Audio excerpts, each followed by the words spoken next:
Well, I'm Bill Young. I live in Pinellas Park. I have my wife Ashley. We have two young boys, Bill the third and Easton. They're 3 and 1. I'm a graduate of the University of South Florida, St. Petersburg. I work for a local nonprofit called the National Forensic Science Technology Center. I do the business development for the company, and we do forensic and biometric training. So fingerprints, iris scans, all that good stuff they see on TV, we do it the real way. And I'm really, I want to run because I am very passionate about business and our economy. And I worry about the direction that it's going in sometimes. At my company, we've built a forensic business cluster. We're the only one in the country. So we have 7 different companies that are all housed in one area. And we do everything from explosives and chemical detection to fingerprints to training to cell phone and computer forensics. And we do, between the companies, it's a multi-million-dollar impact on the economy. We went to the state of Florida and we said, look, here's this. 7 companies, we've brought in 4 from out of state. This is what we're doing. And they're like, that's great, that's phenomenal. And they said, but that's about it. And I think we need people who pay attention to something innovative. You look at parts of the country where you have something, like the Silicon Valley. Why would Florida not be interested in being the biometric head of the country? Biometrics is something that's only going to get bigger as we go forward. Mm-hmm. And I just think that we need to be more open-minded in business, and we need to do whatever we can to help small businesses. And I mentioned small business. I believe small business is the backbone to our economy. We get big companies all the time, and it makes a splash in the media that someone's opening up 500 jobs. But we don't know how long that company's going to stay here.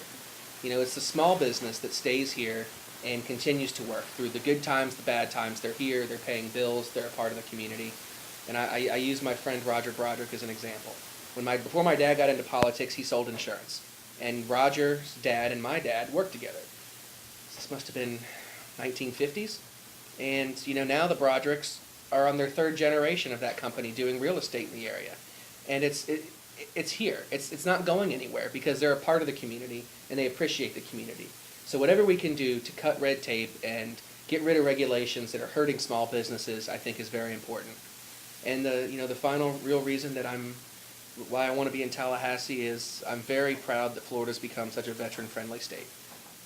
The veterans tuition bill, I think, is a great thing, and I just want to make sure that Florida is not one of the best veteran states, but that we are the best veteran-friendly state in the country. And after watching my dad for so many years do so many good things for people, I know what it takes to be that kind of leader, and I'm ready to do it in Tallahassee for District 68.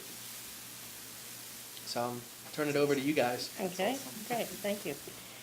All right, so the first question, what is your opinion of Common Core? I do not support it. I think that we need to have more involvement of parents and teachers. I don't think that all students are the same, and I don't think that any one test can test every student the same way. I think that we need more input from mom and dad and the teacher and less input from Tallahassee and Washington. Okay. Would you support a change from a defined benefit pension plan to a defined contribution plan for newly hired state employees under the Florida retirement system?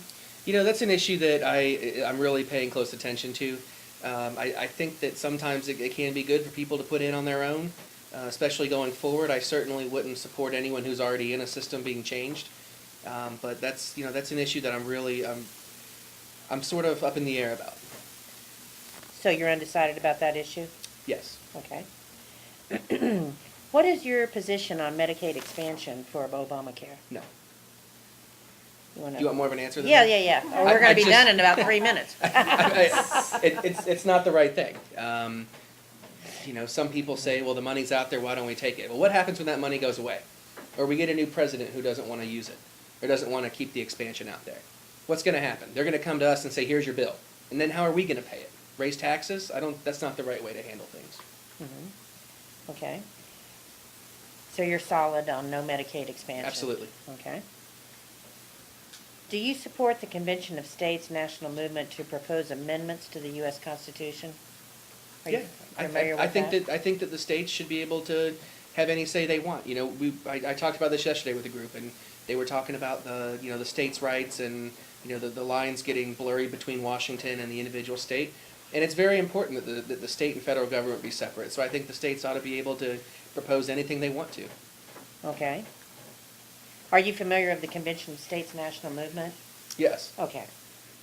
So you support that movement to actually have The Article 5 convention. the Article Yeah. 5 convention? Okay. Do you support the right of citizens to carry their firearms in an undeclared emergency evacuation without a carry permit? Absolutely.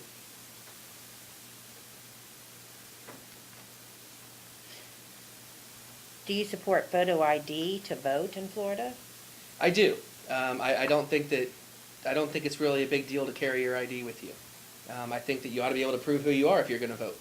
I think that too many times we have issues at the polling locations, and people have fought and died, so we have that right to vote. I think the least we can do is carry a driver's license. Mhm. Where do you get your news?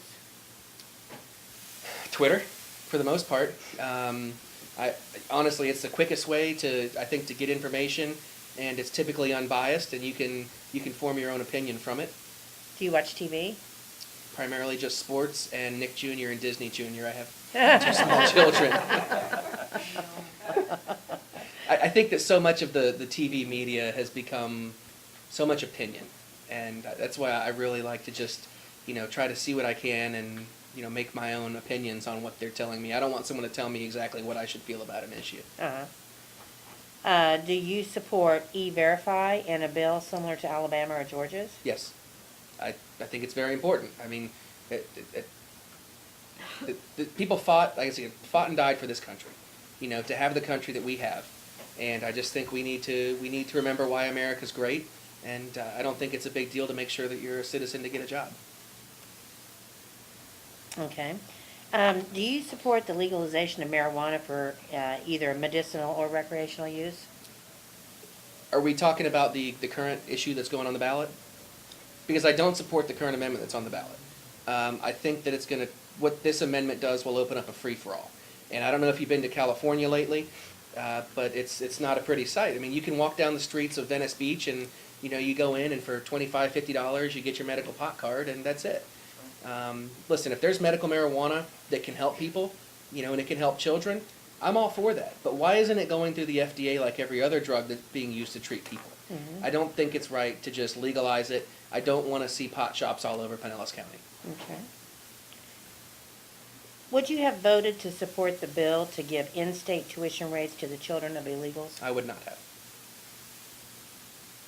What do you think the issues are there? Why did some Republicans support that, do you think? What was the lure? Do you relate to that? I don't know. I think we need to be looking at the ways that we can help the people who are here first. And am I sympathetic to the fact that these kids didn't choose to come here? Yes. But at the same time, that money could be going to disabled veterans.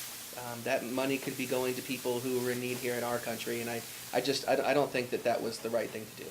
I know it was very split in Pinellas County as well, but I would not have supported that.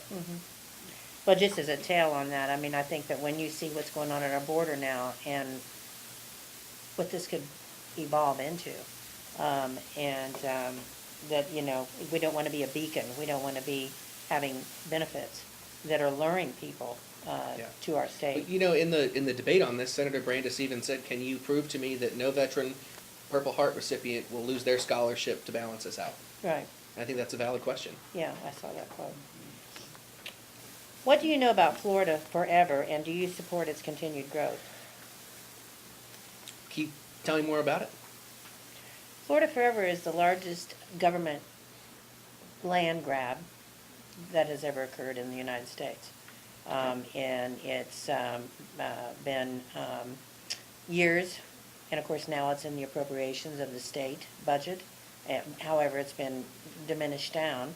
And there's been even bills that have been presented forth that says if you buy an acre or a piece of ground, you have to get rid of a piece of ground. You can't just keep building it up. There's a big debate about Florida Forever because of the fact that government owns so much ground. And so it's not taxed, it takes it off the tax rolls. Well, I'm telling you what I think. I'm happy to listen to it. But And I'll tell you that one thing is that I will always listen to everybody. I hear that a lot of times my opponent in Tallahassee will only listen to what he wants to hear. Whether we agree or disagree, I think we can have a civilized conversation about it. So sorry to interrupt, but That's okay. I'm always willing to listen to every side Have of you, every story. are you familiar with Florida Forever? Not a lot. Okay. But Well, Jack LaBala started it mhm. years ago, and as like an environmental issue, and it's grown into the largest piece of owned real estate by state government in the country. And so, we are not in support of that. We feel like that private property, the government should not own more property than it currently does. It's ultimately the Agenda 21 stuff, isn't it? Yeah, You know what it's- Agenda 21 is? Yeah. I don't know if you're No. familiar with Agenda 21. You're not? No. Okay. All right, so anyway, well, maybe this will get this on your radar, and you can check Sure. into Florida Forever. It is a very controversial subject, and it has to do, like I say, with who owns the property and who controls property. Do you support or oppose the passage of Greenlight Pinellas referendum, and why or why not? No, I do not support Greenlight Pinellas. First of all, it's a tax increase, and I don't support a tax increase. Plus, I don't think it'll work here. If you go to a city where it works, take New York or DC, for example. You know why it's so successful? Because they put it either below ground or they elevate it. We can't do either of those here. We can't put anything below ground, and we don't have the skyline to have elevated tracks. Outside of maybe downtown St. Pete, but I don't want to see tracks all through the air, and I think it'll congest traffic. And the biggest thing is that I don't want to see a tax increase. Okay, good. All right, so that actually was the end of my questions. You're very succinct in your answers, so it went rather quickly. Sometimes we have to be reading them back.